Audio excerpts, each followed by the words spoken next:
Good evening. Wow, that's a good start. Let's try it again.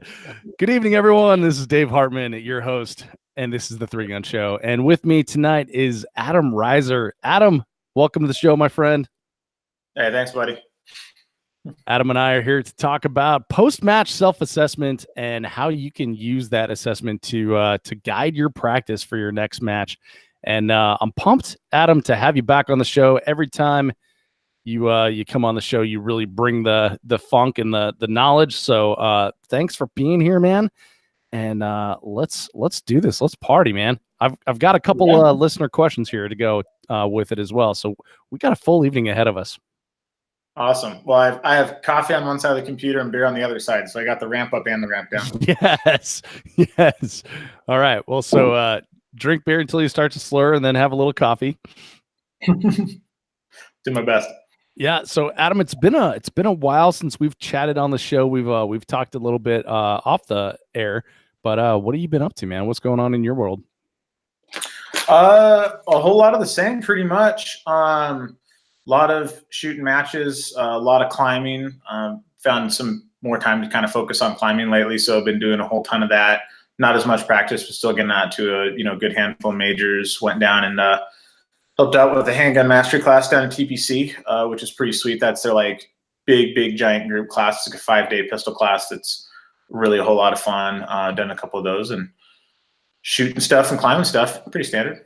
Awesome.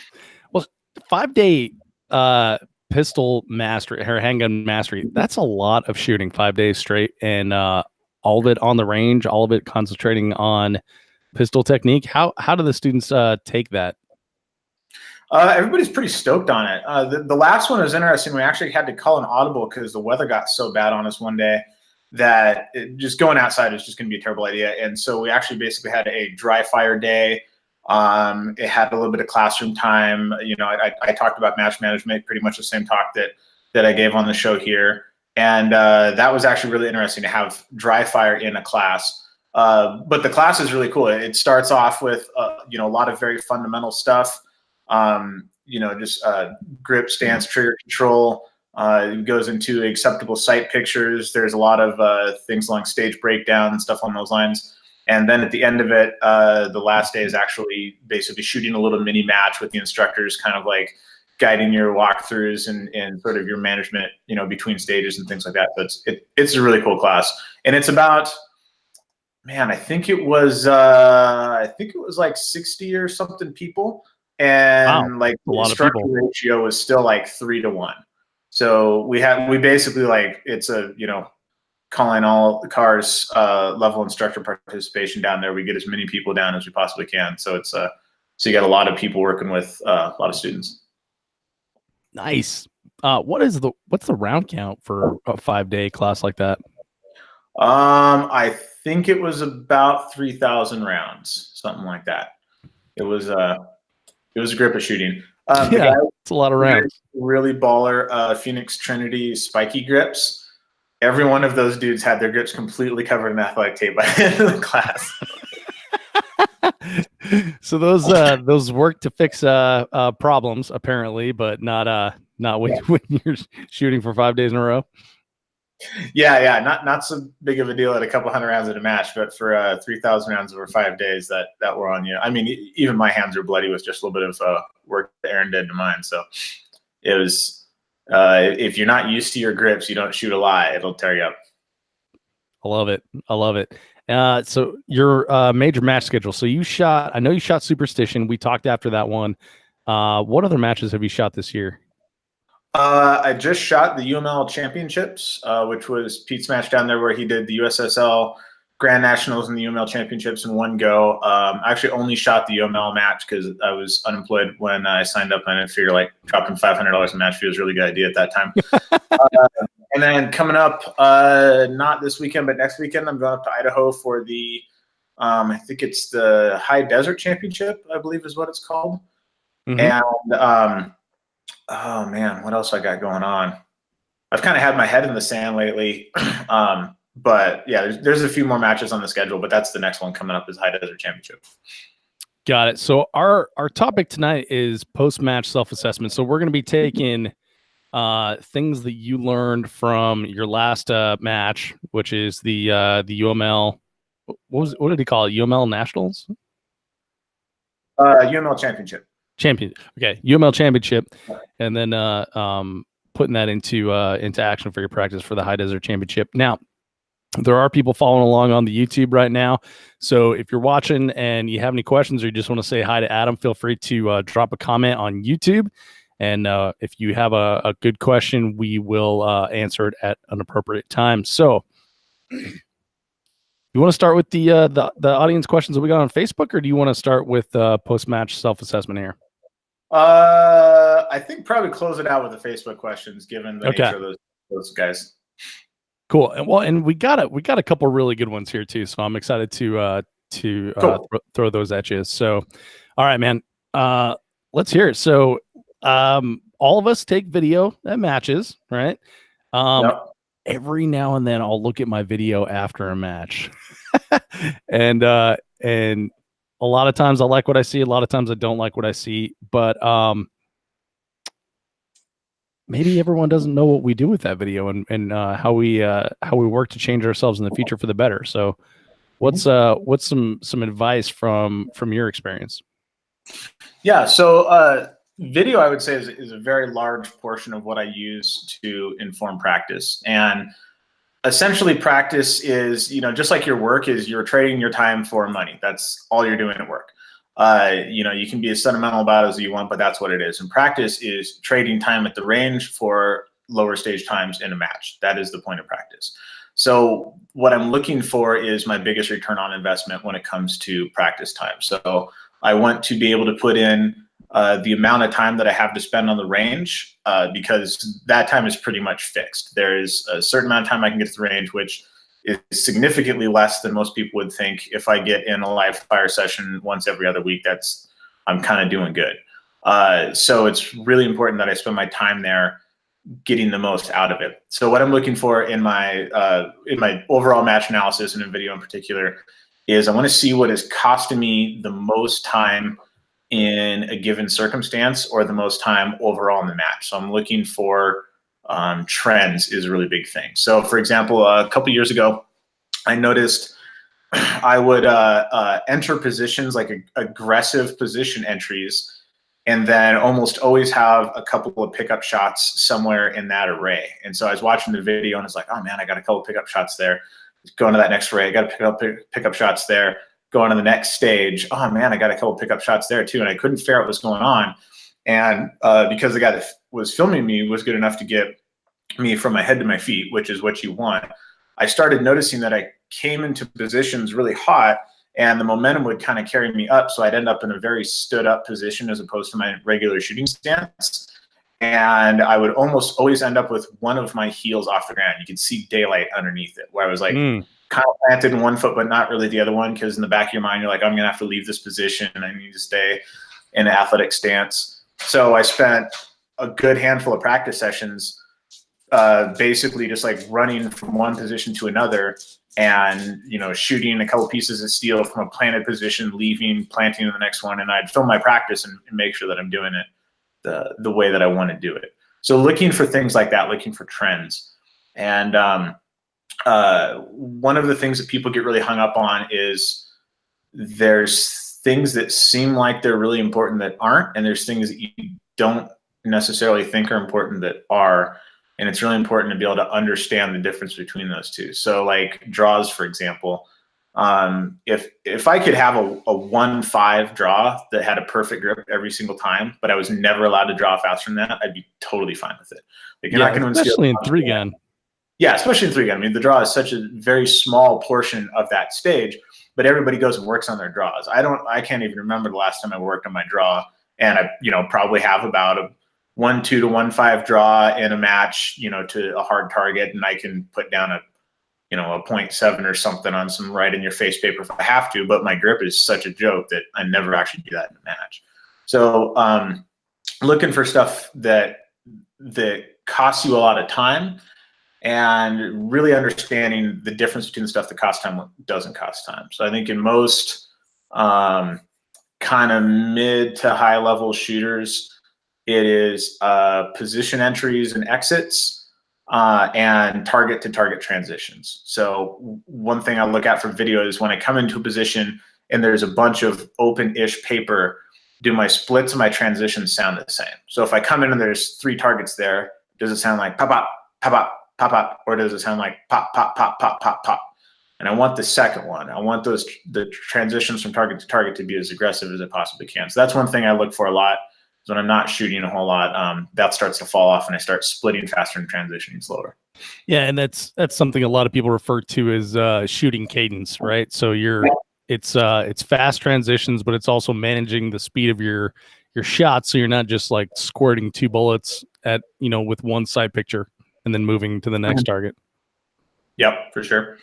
And so pretty much it's with the video in particular, it's going through and watching everything with a real eye on what is going well and what's not going well. And a lot of times it's super easy to, like watch the stage that you burned down and be like, yeah, like look at that. Well, let me put that one on Instagram. Exactly. Yeah, that one's going on the gram for sure. But I'm really looking for basically any time when I have a couple of pickup shots, or any time when it's not noisy. So 3-gun is basically noisy parts and not noisy parts. And the purpose is to have the noisy parts be accurate and have the not noisy parts be as short as possible. So if I'm like getting into a rifle position, I was like, man, there was like 5 seconds in there with no shooting. Why aren't I shooting for 5 seconds? Is it taking me a long time to get in that rifle position, or is it legitimately that tough a position that it takes time to settle in there? And then how are my shots after that? Maybe I got in that position too fast and have a bunch of makeup shots. So really looking at that stuff. And I probably watch every stage. Well, the match that I just shot, the UML match, that was a week and a half ago. And I bet I've watched all the stages through that match at least a half dozen times. Just sat down and watched every single stage and just really started looking for things that were costing me time. And so you want to look at it with that level of detail and look for the things you did wrong. You need to be really, really honest with yourself about what's costing you. I'll tell you what, like if you're not satisfied with your match performance, sometimes it's difficult to go back and look at those videos and just sit there and relive that pain. Yeah. But that's how you get satisfied with your next match performance, Dave. Oh, yeah, good point. Yeah. So it's like enduring a little bit of pain now to alleviate a lot of pain later. Yeah, kind of like that. But I mean, if your goal is get better, there's no easier way to do it than a really bad match. It's way harder to get better from good match video. Like if you won a match and you look at the video and you're like, yeah, I'm so good, it's hard to get better from that. But if you got just wrecked, it's really easy to look and be like, oh, well, I screwed that thing up. My grip is poo there. That position entry was bad. I dropped it around on that quad load. And so what you end up with at the end of watching all of that is basically a list of all the things that you did wrong, right? So do you sit down with paper and actually do like a physical list? Yeah. Okay. So what I do is I use Google Keep, which is this like checklist app thing. And I use it for everything. And I actually make a list of like, UML championship like mistakes, and I'll like position entry. And then I'll, basically look at those things, see how often they happen. And then when you get to the end of all your match footage, you have a list of all the things that you did wrong in the match. Then what you want to do is figure out which one of those things cost you the most in the match overall. So maybe you got wrecked on some spinners. Maybe you shot the long range terribly. Maybe all of your quad loads were a joke. Like whatever the case is, you got to kind of put those in order. And then that's how I inform my practice going into the next practice session. Like, okay, spinners first, long range second, quad loads third. Do you have you ever read With Winning in Mind, Lanny Bastrom's book? You've read that? Mm-hmm. His like positive reinforcement of like, that's like me, when you do something good. Do you ever write down like the good things you do, or are you only writing down mistakes you've made? I don't write down the good things that I do, but I watch the good things that I do. So like there's like I've made the little like sizzle reel for Facebook. Yeah. I've also watched like a half dozen times just to like watch myself and like look like I know what I'm doing. And it's really good to be like, yeah, like that guy's crushing it. Oh shit, that guy's me. Like that's pretty awesome. So yeah, and like having a section of a stage or a whole stage or like a little highlight reel or something that you can look at and feel like you really know what you're doing. I think that's important as well. Yeah, I would agree because I think I've done like a spiral of just I'm not getting better. I'm not doing well. I suck at this game. Why am I even doing this? And blah blah blah blah.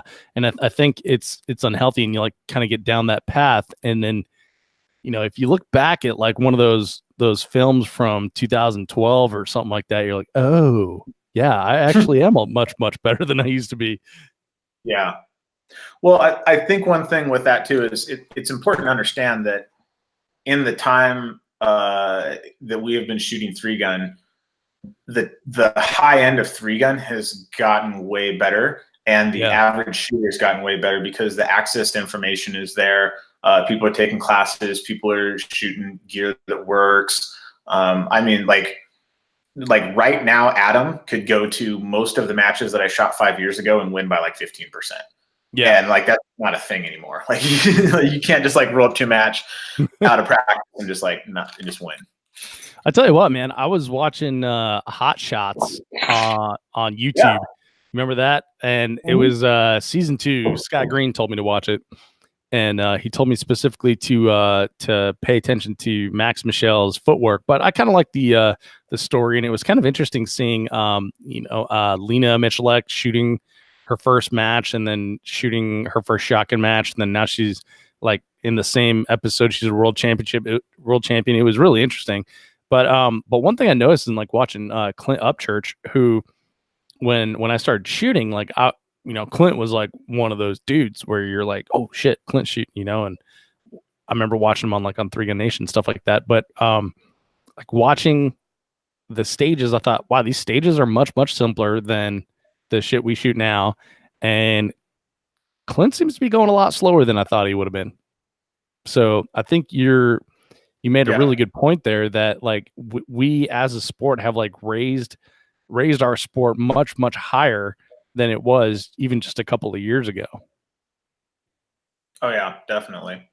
Yeah, the competition aspect of it has significantly improved for sure. Yeah, absolutely. All right, so back to the self-assessment. We took a little rabbit tour there, or rabbit trail, as we do on the 3-Gun Show. But we're back, and we're talking self-assessment. So you've made your list.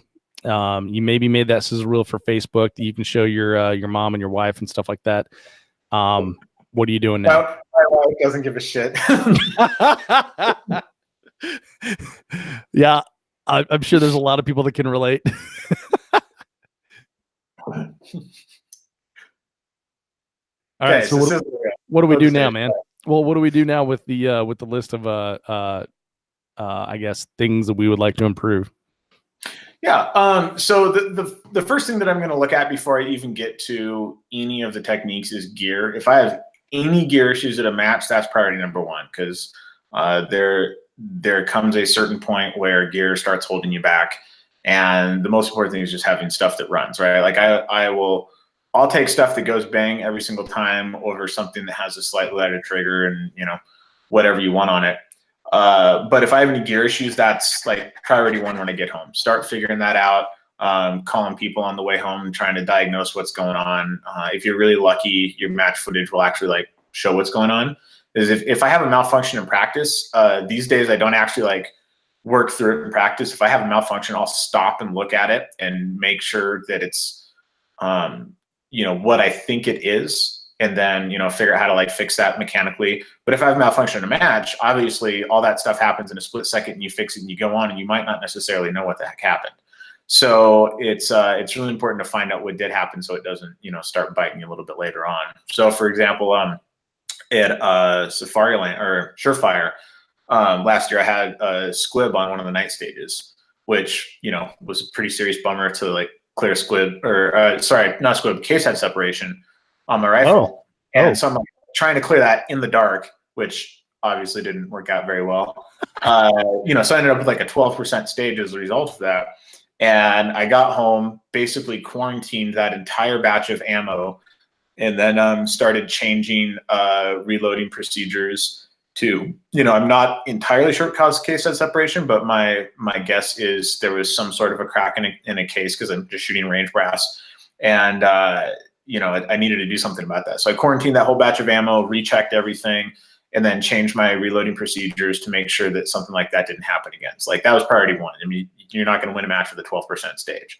So at that point, all of the techniques in the world aren't going to help me if I keep having issues like that. Yeah, that's a really good point. Like I've seen over the years, I've seen some interesting things with reloads. Like I've seen dudes that, take like 4 and 5 rounds to knock over a pepper popper because they loaded it too light with pistol. And I've seen dudes with wolf primers that won't light off because of the wolfness. Well, yeah, because of the wolfness is pretty much the key. But yeah, I don't even have to go into the actual reason there. But yeah, pretty much. So I've seen a lot of crap with reloads, and I see a huge benefit to shooting lighter pistol loads for like various reasons, but you can't argue with just it going bang every single time. So yeah, consistency is key in that. So yeah, getting ammunition that works every single time is number one. Accuracy, I would say, is number 2 in that. Yeah. Yeah, it doesn't matter how accurate it is if it doesn't go bang every time. Yeah. So that's priority one. Gear is definitely priority one. After that starts coming to technique stuff. And one of the things that I found is as you get better, it's becoming harder and harder to look at your match footage and find that big low-hanging fruit. I mean, I can look at videos from a couple years ago and be like, oh God, well, I dropped 2 quad loads on that stage. Obviously I need to practice my quad loads. Like had 9 makeup shots in the long range. That obviously cost me a lot of time. And as it gets, tighter and tighter and tighter, the things that make a difference start becoming harder to spot. And so one of the things that I've started doing is I'll get into practice core and I'll look at the winning stage time on each stage, and then look at the difference between that stage time and my stage time. If I'm lucky, that stage time is my stage time, but more often than not, it's not. And so I'll look at it and be like, all right, Nils shot this stage 3 seconds faster than me, and I'll watch my match footage. Like, where are there 3 seconds here? What am I doing that adds up to 3 seconds? Okay, that's slow. There's 2/10 right there. That position entry was a little choppy. I had a pickup shot there. There's another 3/10. Like, what added up to that 3 seconds? And there's definitely a lot of times now it's just kind of like he just did everything a little bit faster. And that's one of those things when you get to that spot where you're like, okay, everything needs to get a little bit better. It gets a little bit harder. And it's kind of like, building precision rifles. Like you can buy a 1-minute rifle for $900. You can buy a half-minute rifle for $1,800. You can buy a quarter-minute rifle for like $5,000. And if you want to start getting under that, then, the same thing happens in stage times. Like it gets harder and harder to trim off that top couple of percent. And it becomes harder to just see it in your match footage if you don't have something to look at and be like, okay, what is really, really good on this stage? Like everything looks good, but I still lost by 5 seconds. So like, what am I missing there? That's a really good point. Like I never thought about taking just the time differential between you and either, your buddy who maybe you have match footage of, or the stage winner, and trying to figure out like where those seconds came from. That's really good. Yeah, that's a really important one. Yeah. Here I had a yard sale and had to pick my shotgun shells up off the ground. That took me 8 seconds. That's pretty fast pickup. That only cost you 8 seconds. Well, when you do it as many times as I do. Yeah.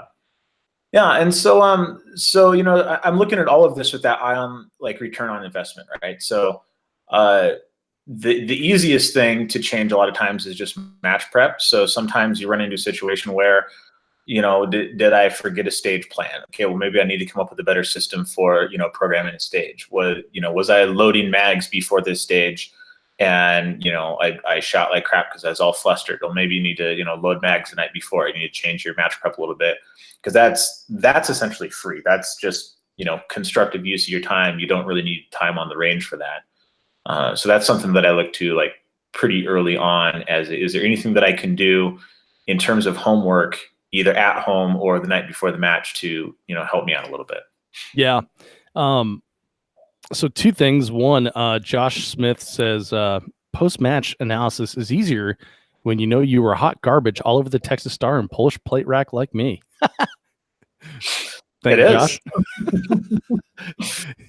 You're correct, sir. Stop sucking. And then just fuck left and yeah.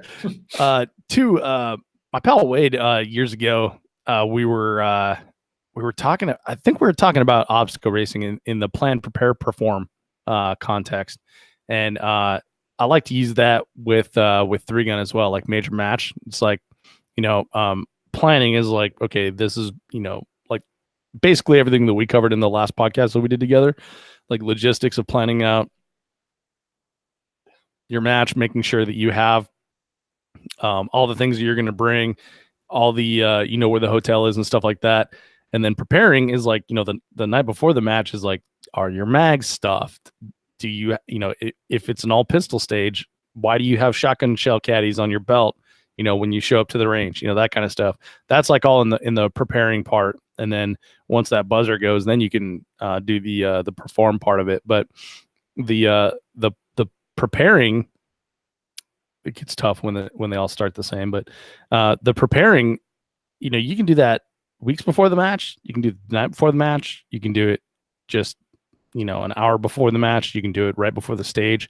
But like all the time that you save yourself up front is time that you will have to relax, get your stage plan, and do all that stuff before the actual stage goes hot. Yeah, definitely. Yeah, the preparation and gear issues are going to be your biggest return on investment, because they don't take away from your time on the range itself. Like you said, planning stages, programming stages, breaking stuff down, and then it also doesn't take away from time when you're able to go out to the range. So like gear issues, for example, I've been in the range a lot when either myself or somebody else is there, and they spend their entire practice time like fixing some issue that they have, and then you're wasting practice as well. So, and the gear issues, it's important so that there is a everybody blames the gun, right? It's like you get done with the stage, you're like, oh my god, I missed all the long range, like my zero must be off, my sights are off. Well, but it's important to understand that sometimes that is the case. Yeah. So at Superstition, I crawled up on a rooftop and ran a whole magazine dry on like 5 targets out to 250 yards, which is very not like me to do at all. And I got off the roof and I just couldn't figure out what happened, and it really messed with me bad. Because they're like, well, everything appears to be fine. I'm shooting a JP rifle with the Vortex scope on it. Like, obviously my gear's good. I should be all set. Like, I know what I'm doing. Long range is usually the place where I shine and pull ahead. And so I'm sitting in the van that night, like drinking beer and like lamenting to myself. And Dustin Sanchez from Vortex or from JP came over, and he's like, oh, what's going on? I was like, I got up on this rooftop and just got murdered. Like, I don't know what's happening. He's like, well, let me take a look at your rifle. And it turns out that I had incorrectly torqued all the screws on the JP handguard. So if you've ever seen one of those, that it threads on, there's like a 2-color system where you basically have the barrel nut, and then there's another kind of free-floating color in front of that, and then the handguard threads onto both of them. And then there's 4 screws that actually push those 2 colors apart from each other to lock it in there. It's a pretty sweet little system.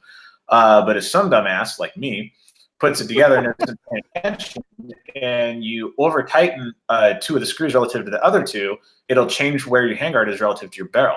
And so I had done that, and I over tightened the top screws, which was my handguard down, which meant that when my barrel whipped and recoil, it was touching the inside of the handguard.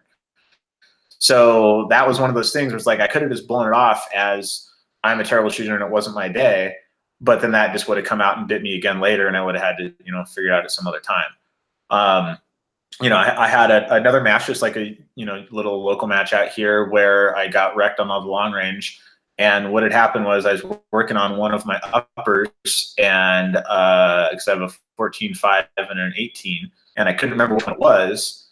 And I basically eeny, meeny, miny mowed them off the workbench that morning. And apparently I picked Mo when I should have picked Meanie, and got out there, and sure enough, that thing was not zeroed. and it cost me. So now I have just a little piece of target tape on the top turret of all of my scopes that has the bullet weight and the yardage that I zeroed at. So it'll say 6950 or 68-200 or 5550, like whatever the last zero that I was able to do is on there. And if I change anything, I peel that tape off. So any scope without tape on it is suspect. So that'll keep me from, going out to a match later on and showing up with an unzeroed rifle, not knowing it.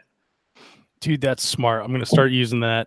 That is really smart. Like I have a UH-1 that I use on like a lot of different guns, and I'm constantly moving it around. So like, I think the UH-1 is the optic that I've zeroed the most, because I lend it out a lot because people want to try it. And then when I get it back, I got to zero it. And then when I put it on another thing, and like, I'm constantly looking at it and thinking like, is it zeroed this gun? Did I zero it on this gun, or did I zero it on the last gun? Like, so the tape thing, shit, that's so stone simple. I'm going to use that. Yeah. I stole that from Jerry Mitchell. Like, I saw him in a video one time, and he had tape on all the scopes. I was like, oh, that is just a brilliant idea. Yep. Yeah. That dude's probably got like a ton of scopes on a ton of rifles. Oh, can you even imagine? Well, in that video, of course, he's like, oh, yeah, we're going to shoot a 50-yard plate rack. And he goes, tink, tink, tink, tink, tink, tink. And he goes, yeah, you can see this is zeroed at the 55s. Everything's low to the right. Oh, I hate you, Jerry. Oh, that's perfect. I like that. Oh, hang on. Emergency. Ladies and gentlemen, we have to pause real quick because Riser just smacked his beer on the table, and it was overflowing. So while he goes and takes care of that problem, I'm going to interact with the chat right now. So we got a comment from the hunting gear guy right now. And the hunting gear guy says, I found it really interesting to play back side-by-side video of my run versus the top run if it's not mine, and cut by section of the course. That way I can see what section I was slow on. Yeah, and that's a really good point, the hunting gear guy. Last year at the Colorado 3-Gun Championship, I was shooting with another guy who we were shooting the same division. And there was a section where I like absolutely roasted the long range, and he really floundered on it. And we put our videos side by side, and he just annihilated me on the shotgun and the pistol portion of it. But we were able to see, like when you, like you said, when you break it down by sections like that, where he pulled away from me, and by the time that I got to the rifle area, I wasn't. Even though I was much, much faster, I wasn't able to catch up. So that's a good one. Just answering some chat questions here, Adam. And Adam's back. We're back. We're a little foamy, but yeah, okay. He's got a foamy glass of beer now. The hunting gear guy also says, oh, to have so many rifles and scopes that I'd need to label them. Yeah. First world problems for sure, man. Yep, definitely.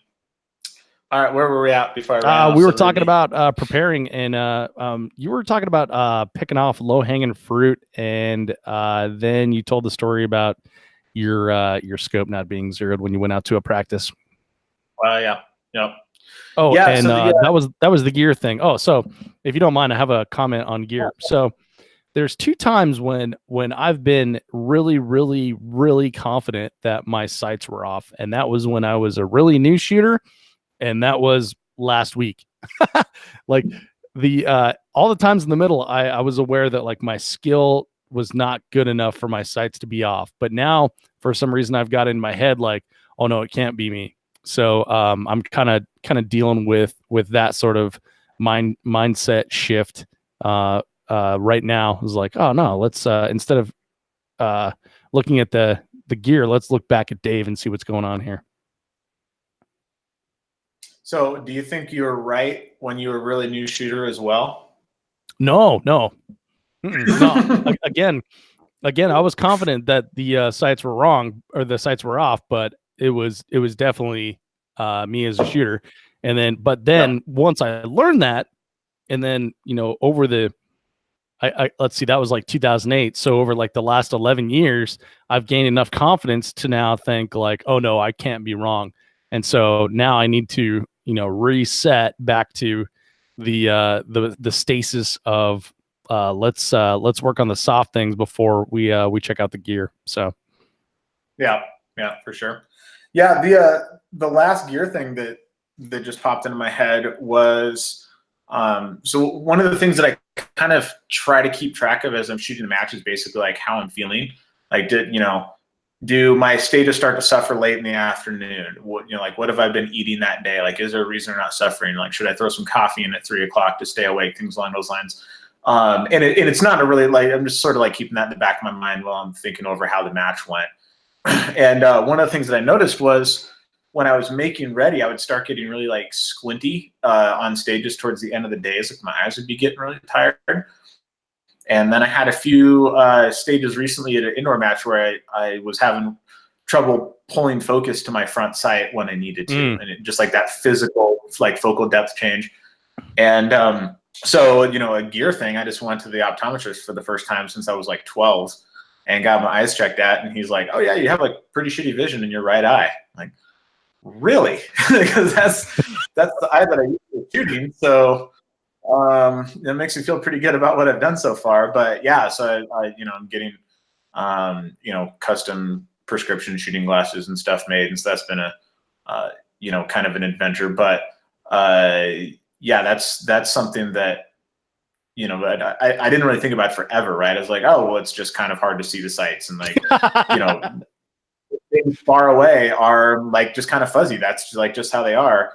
And it was one of those, like, I got like kind of the first round of these glasses because we had to do a bunch of weird stuff to them so I could see through the scope when I was, down behind a prone. And I found a really cool optometrist that opened up early and let me bring all the guns into the office. So that's pretty sweet. Nice. And, but you got like the first round of glasses and I walked outside and put them on and like looked across the road and I was like, oh shit, you're supposed to be able to like just read those signs over there. So, yeah. So I'm really looking forward to having glasses pretty soon. I tell you what, man, like I turned 39 a couple of months ago, and I've been noticing that I lean my head back like this to read. Like if you can see me on the YouTube, looking at my phone, and like everything looks clear. And like I don't know why I'm doing this with my head, because if I tilt it this way, it looks normal too. But I'm kind of wondering, like, could my vision use some work? And I've always been able to see things like super far away and like read signs where people are like, okay, well, keep an eye out for Wadsworth. And it's like, okay, it's the 3rd Street up. I'm like, how can you read that? Like, how can you not read that? Yeah.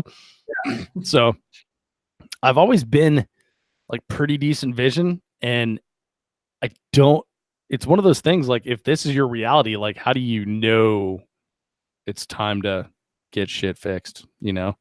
So, yeah.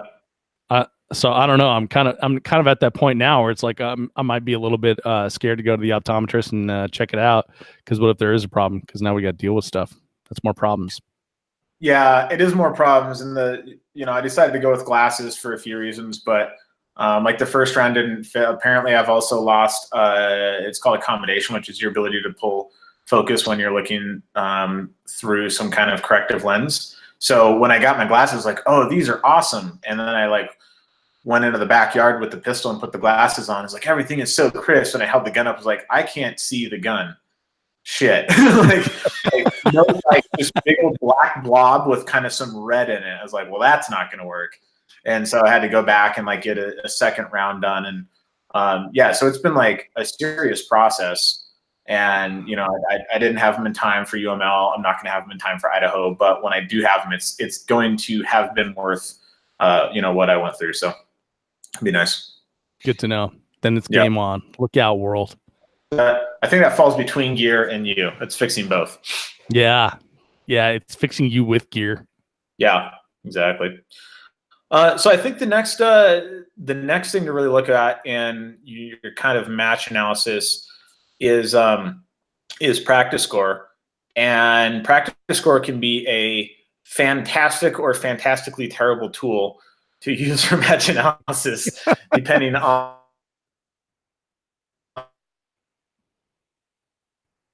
Oh, Razor, we lost you, buddy.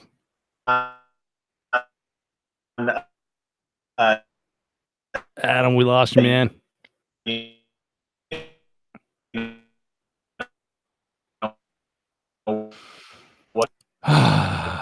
This is always fun. So Adam's in the great state of Utah. Utah apparently has not received internet yet. So this is but somehow he's still talking. And you're able to, like, you know, really look at it with bro.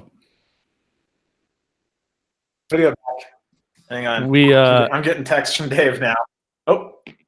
I got you. There? You're back. Yeah. You don't happen to have anyone in the house watching Netflix or anything like that, right? Oh, he's gone. No, looking at Netflix unless my oh man, so Tim Bessler says AT&T has a major outage right now, bud. Oh, I'm AT&T. I wonder if it's me.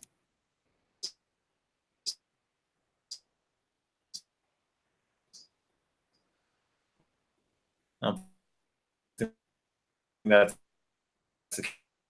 okay.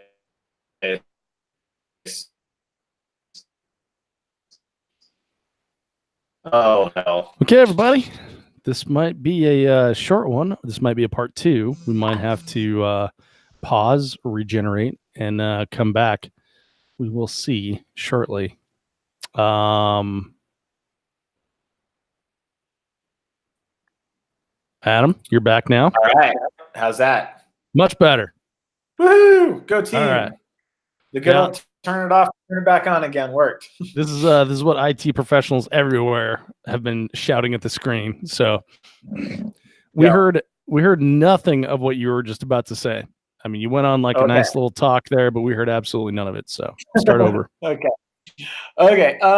So anyway, one of the things that I use a lot for post-match analysis is practice score. There we go. We heard a very bad or a very good tool.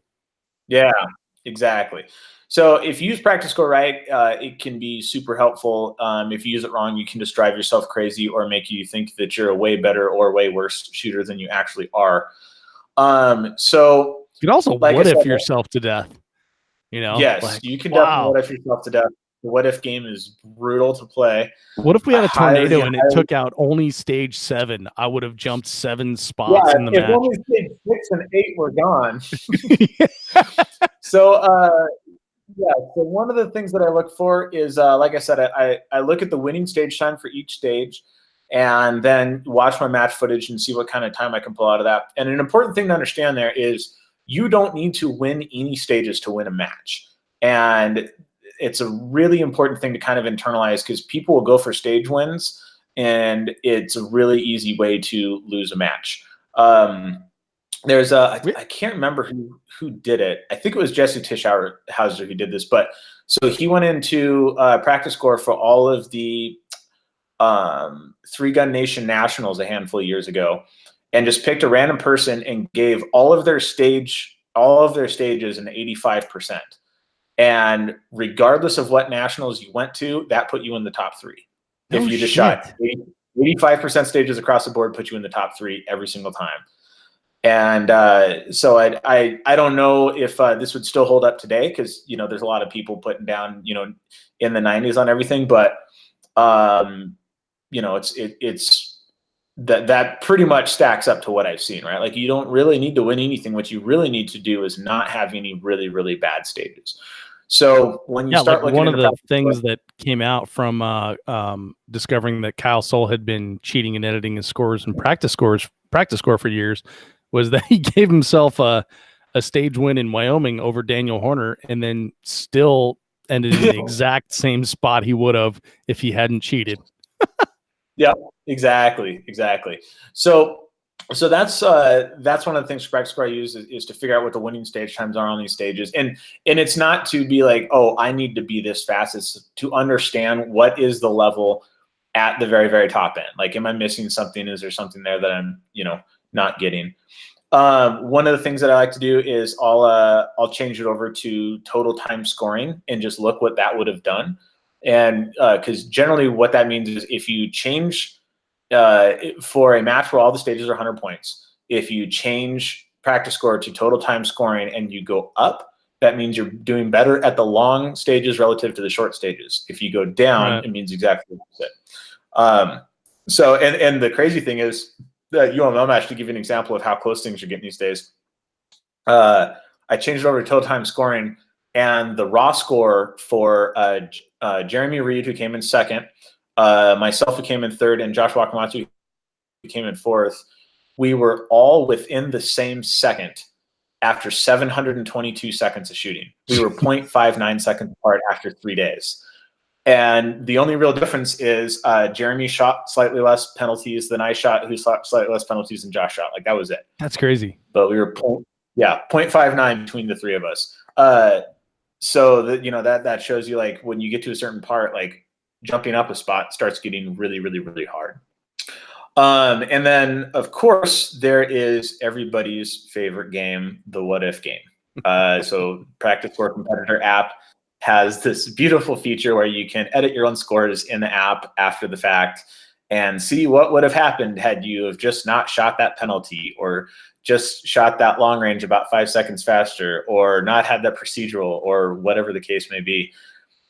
So what I use the what if function for is a little bit of a reality check, kind of in both directions. So for example, at Surefire, I had a squib on that night stage, like I said, 12% stage. So I'm thinking, that's 3, 4, 5 places in the match easily, right? If I just wouldn't have had that squib, I would have bumped up at least 4 places, I'm thinking. 1 place is what a 12% stage cost me in that match. Yeah, because it was a night stage. It was a super fast, 22-second stage for the winner. So there wasn't really that many points there. So it actually didn't end up being a very impactful thing. It cost me 1 place in the match. And so it's a really good kind of reality check. Huh. I'll be damned.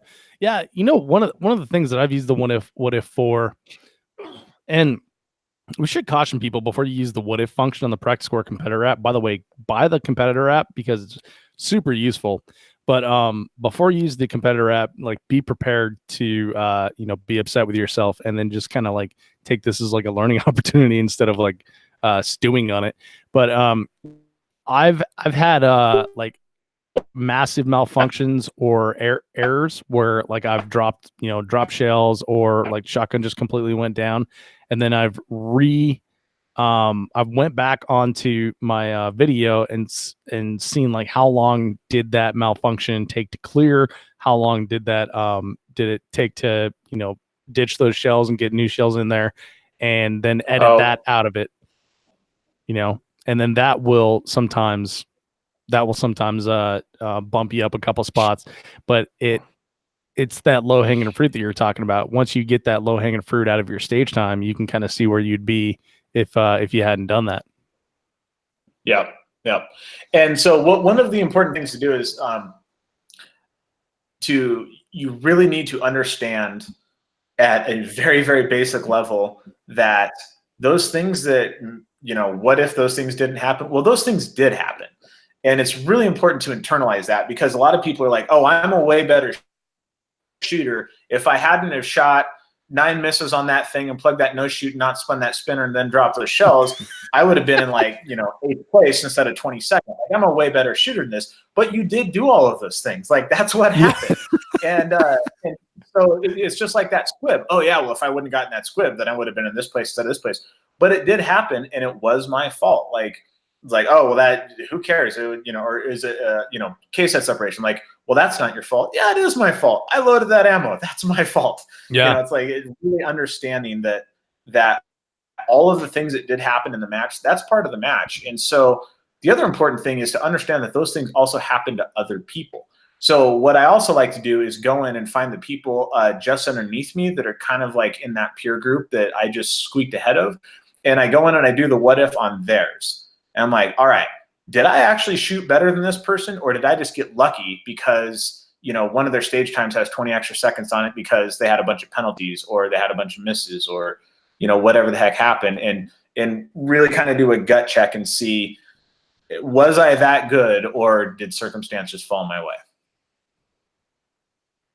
Yeah, that's a really good point, and that's, I think, taking responsibility, like the extreme ownership model, you know, completely for your match from top to bottom, and realizing like everything that happened on that stage was you. Whether it was, you know, you fell off the rooftop, that was you. Don't fall off the rooftop. Or you dropped a quad, don't drop the quad. Or you had a case head separation, you know, load your ammo better. Everything was you. You know, so um, that's a really good point, Adam, and I think that's something that you need to keep in mind, or at least I need to keep in mind, because you can play that what if game, and I think to pad the to pad our to save our egos from the hit of a loss, or like a showing that we don't think is commensurate with our experience or our level of effort, we can make those excuses in our head and talk ourselves into it, you know, and like, well,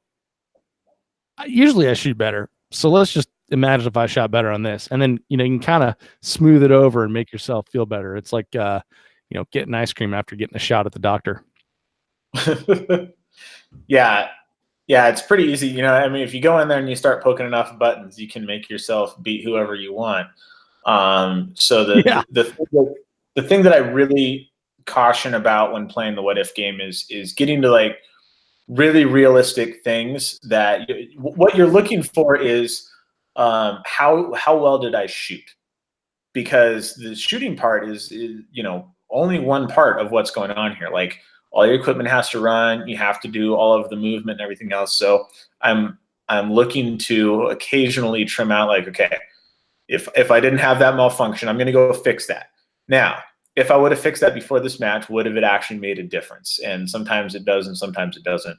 The thing that I've really noticed playing the what if game, and it's kind of helped a little bit in sort of just like overall match strategy as well, is that you generally have to start changing a lot of stuff before you start having a really noticeable increase in where you finish at. Yeah. So like if you change one thing, it'll almost, depending on where you're at, it'll almost bump you like a place or maybe two. But to like really start moving up the leaderboard, you need to start changing a lot of stuff, which tells you that, yeah, you know, you're not where you want to be. Like if you want to be in, you know, the top 5 and you're in 15th and you have to change stuff on 9 stages to get there, then you got some work to do. So, but it's also important, you know, that will help inform kind of the, you know, the volume of effort that you need to put in to really, you know, start getting there. If you're looking at the things that cost you and like, okay, well, if I make myself, you know, 5 seconds faster on the long range, what does it take to actually get 5 seconds faster on the long range? Well, I'm going to have to go out to a place where I can shoot long range. I'm going to have some sort of little barricades and stuff that I can get in and out of position faster, because that cost me a couple. I'm going to have to be able to shoot those long range shots more accurately. You know, I might need a better optic on my gun to do that if I'm shooting something that's, you know, losing 0 or not clear enough. I might need more expensive ammo if I'm shooting the 55 grain burner stuff. So maybe, you know, there's a lot of costs associated with that.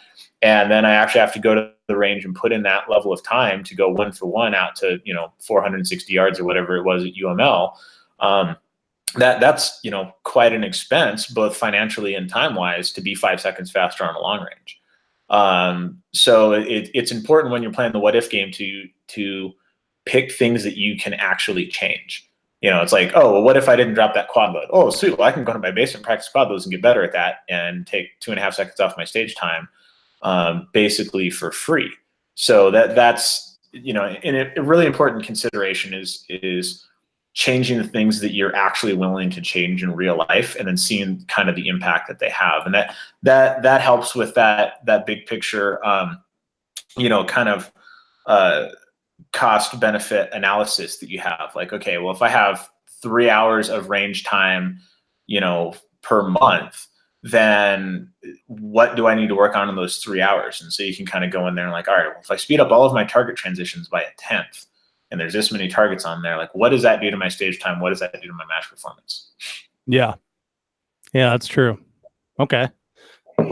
So then it's finding those spots where you want to what if and you want to shave time off your practice score in the competitor app, and then actually going and putting those in practice.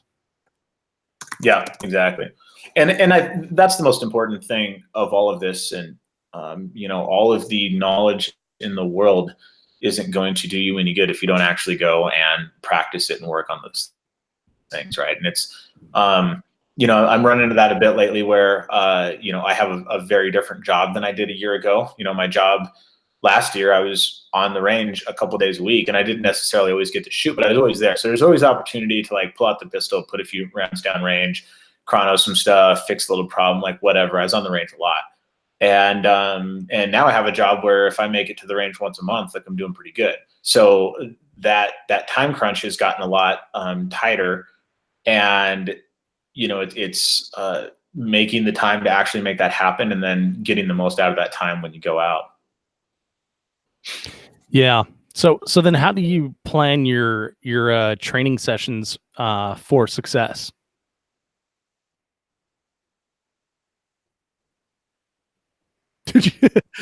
Well, like I said, I thought that was like I don't have an answer for that. That was just a lag in the internet. Yeah, no idea. So I heard, how do you practice your training sessions for success? Is that pretty much it? Nah, how do you focus your training sessions? Like, how do you plan your training sessions for success? Okay. So what I'm doing is I'm basically going down that list that I created. That is, these are the things that are costing me, and put them in order of how much time they're costing me. And then I start looking at that list in terms of how much time invested it's going to take to actually get better at each one of these things. So I'm going for the most amount of time chopped off my stage for the least amount of time on the range is essentially kind of how I break that out, right? So ideally, I have enough time to just go down the list from top to bottom, but if I don't, that's how I do it. So then I'm going to practice, or I'm going to pick a skill set, and depending on the skill set, I might just practice one skill set. So it might just be target transitions. Like I'm just going to go, I'm not going to draw or reload or move or anything else. I'm just going to practice target transitions. If it's something with a little more leeway, I might practice 2 while I'm at the range. But when I go out to the range, I have a very specific plan. And this is what I'm going to work on. These are the drills that I'm going to do to work on those things. And I have very, very simple setups. So you're never going to see me like go to the range and put up walls and move a plate rack and put up 15 pieces of steel and all that other stuff, because that takes an hour to set up and an hour to tear it down. Almost all of my practice sessions are done with either 1 or 2 targets. And that's pretty much it. There's a plate rack out at the range, so I'll use that occasionally. I literally set up 1 piece of steel, and I set up 3 cones that were, the first one was on the left, the second one was on the right, the third was on the left, and they got gradually closer. And I just had a simple movement drill where I started about 20 yards, and I would draw and I would shoot the steel twice. I want to shoot things twice when I'm doing something like that, because you can kind of come into a position and have a terrible grip and a terrible stance and just plug one and, think it worked good. But if you're shooting more than one, then your grip and your stance come into play. So I would shoot 2 rounds, run to the second cone, shoot 2 rounds, run to the third cone, shoot 2 rounds. So the first cone was, 20 yards away. The second one is 15. The third one is 10. So I'm using a slightly different sight picture and a slightly different trigger control for each one. I have forward movement and I have side-to-side movement. I have aggressive position entries and aggressive position exits. One of the things I was having trouble with for a while was doing the miss popper dance, where you shoot at the popper and start to leave the position and then run back in to shoot it. I love that. So this one worked on all of that stuff at the same time, right? It was a draw to a hard target, good stance and grip when you come into position, aggressive entries, aggressive exits, and some movement. And it took one piece of steel and 3 cones from like some sporting goods store. And I did that drill only every time I went to the range for like 2 months. And it really, really, really helped with entries and exits and, seeing enough of a sight picture, because it was super punishing, because you come in and go pop, miss, leave, run back. And, it was a great drill, and it took one piece of steel and a couple cones. Yeah, I like those simple drills that are easy to set up and then punishing to execute. Now, Yeah. when you run those drills, are you doing it again and again and again and again, or do you just do a few runs and then change the drill up? It depends. Quite often I'm running it again and again if it's a drill that's hard enough that I'm like really trying to get something dialed in. If it's something like, what's a really good example? Like movement drills, I'll change those up a lot because I'm looking for kind of varying styles of movement. But for that drill, I set it up pretty much the same way every single time. And what I was trying to do was I basically had a time. I was like, okay, how aggressively can I do this and get it right every single time? Because you can just like shoot 2, walk to the next position, shoot 2. Like there's a speed where you can do it every time. There's a speed where you can get really lucky and hook up. And I was trying to see what it felt like physically and visually to do it at a pace where I could do it every single time. And honestly, like I would go to the range and burn 300 rounds doing that and get it clean like 3 times. Mm-hmm. And it was like, it just made my soul hurt. Like I would leave the range just thinking I was terrible. But as I did it, I would calm down a little bit with the position entry and not overcook it and have a terrible stance. And, it's the thing that I could come up with at the time to help me diagnose a couple problems and work on them without going there and spending an hour of setup. Yeah. Yeah. I like where your head's at. My most recent training session, I was training with Darren Cepeda, and he's like, okay, we're gonna do this cold, and then we're only gonna do it a couple more times. And so we got I think we did, I want to say we did 5 drills, and we only got 4 runs at each of them. And so if you didn't nail it on your first one, and then or the second one or the third one, then you were kind of walking away like angry, and you were walking into the next drill kind of grumpy, and you had to put that behind you. And I thought that was kind of cool from like a match training perspective, because the stuff that we do on the range in a match, we're never doing hot, right? We're always cold. We always get one shot at it, and you got to do your best. But then you have to put that behind you and do the next stage. So I thought that was kind of like an interesting method and a fun way to practice that for matches as well. Yeah, for sure. Well, and I feel like there's a couple different ways to break out drills. In my mind, I think of it in terms of skills on one hand and performance on the other hand. Yeah. So okay. Skills are your ability to actually do this thing, and then performance is your ability to do this thing when it matters, right? So what you're talking about is performance, and it absolutely is a fantastic thing to train. I've done that type of thing a lot myself, where like me and another dude will go out and like I'll set up a drill and like, okay, we're going to shoot this once, then you're going to pick something, then we're going to shoot that once, then I'm going to pick something, then we're going to shoot that once. And that might be a case where if there's a couple walls up and I have a few targets, maybe we're just going to like move a couple things around and shoot it each time. And so that, it's also training, but you're not training specifically a skill which needs to be fixed. You're training, I go up and I'm bombing the first 2 stages of the day because I'm not warmed up, right? It's something along those lines where you're like, okay, I want to be able to walk up cold to that first stage and put down my best run and have it be the same quality as if that, stage 3 was at the end of day 2 instead of the beginning of day 1. And that's absolutely a very valuable thing. I've done that. I think it's fantastic, but it's a different thing because doing the same drill over and over and over, that's a really simple drill. What you're practicing is a very specific skill set.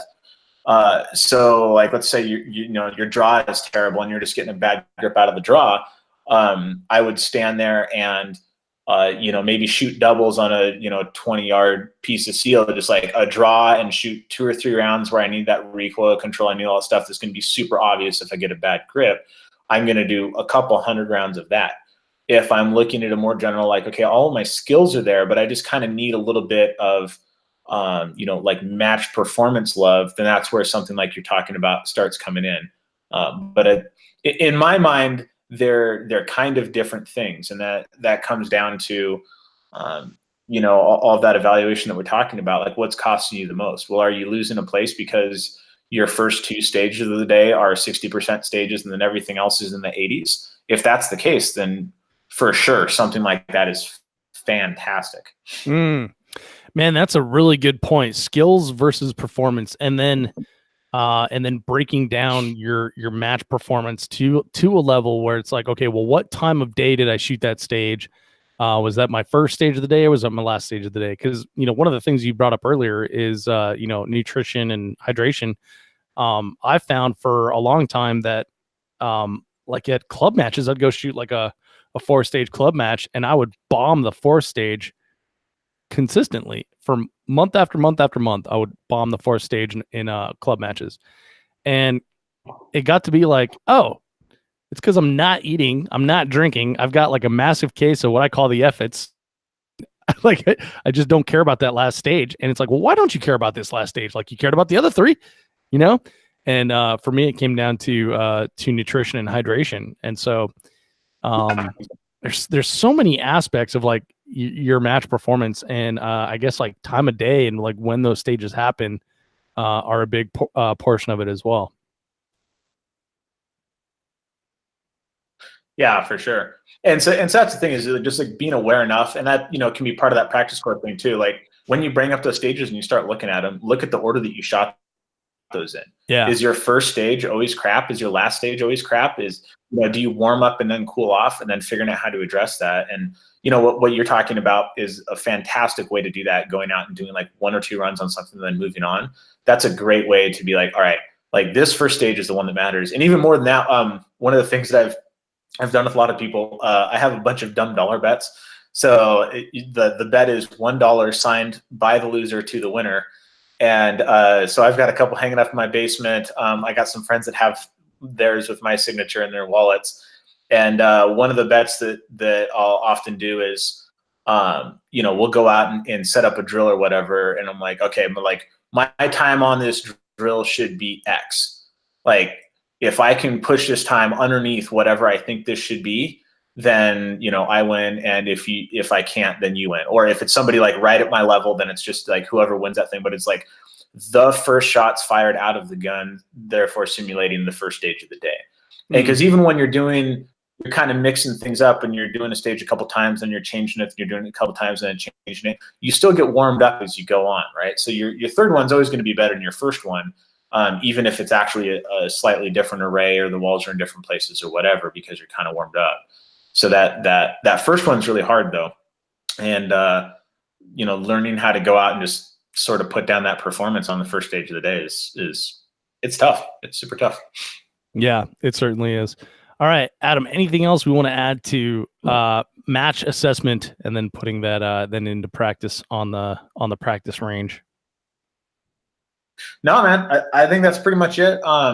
Really just, prioritizing stuff, being really honest with yourself, and then, actually going out and practicing, and then, being super efficient with that practice. I'm between the last match that I shot and the next match that I shot, I'm going to have probably about a 2-hour range session next week, and that's going to be it between those 2 matches. So like what I do at that range session is, going to be super important, because that's the only time I got.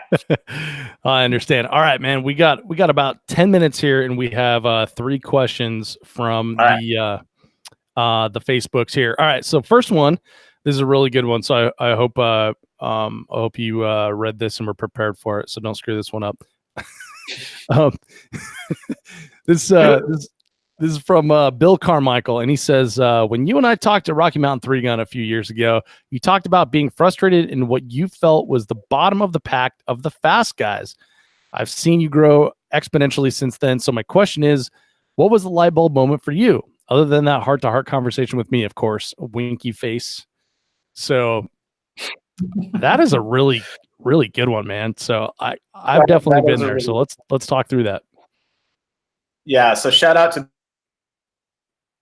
Bill. He was a member of Squad Awesome, the best squad in the history of competitive shooting. You kind of got a little sketchy there. So start over. So shout out to Bill. He's part of Squad Awesome. Okay.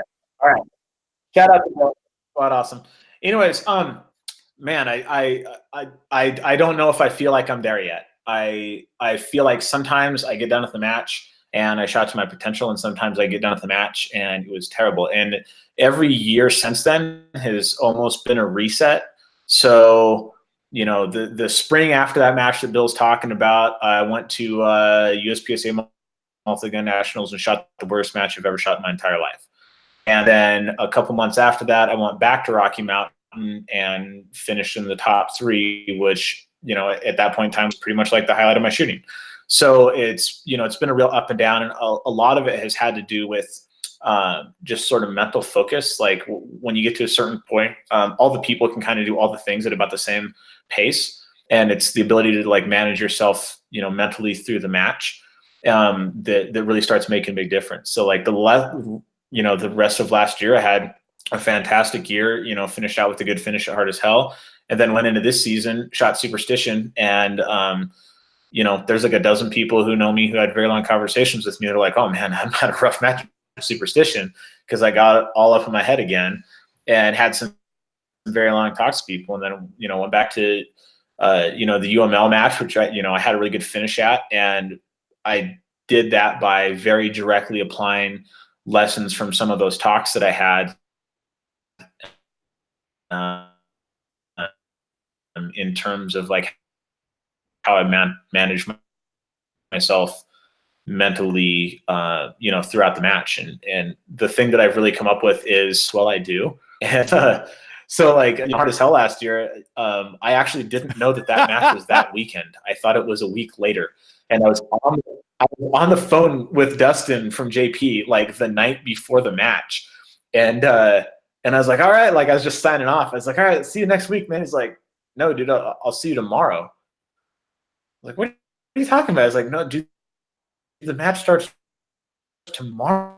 I was like, what? And I was like, so I literally like hung up the phone, packed all my shit, got in the car, and drove down there. And just like, well, I made it. I guess we'll see how this goes. And but I almost have to relearn that every single year. So the short answer to Bill's question is there was no like light bulb moment. If anything, like very lightly, you know, drawing of the shades maybe. And I still don't feel like I'm there, you know, by any not yet. So would you say just like consistent progress then is what's going on? Yeah, I think consistent progress with the occasional stumbles, and then, you know, more progress to follow. But yeah. Got it. Well, Adam, our connection's getting much worse, so we do have 2 more questions here, but I'm gonna save them for next time we get together, so we don't suffer the audience with the robot voice. So okay.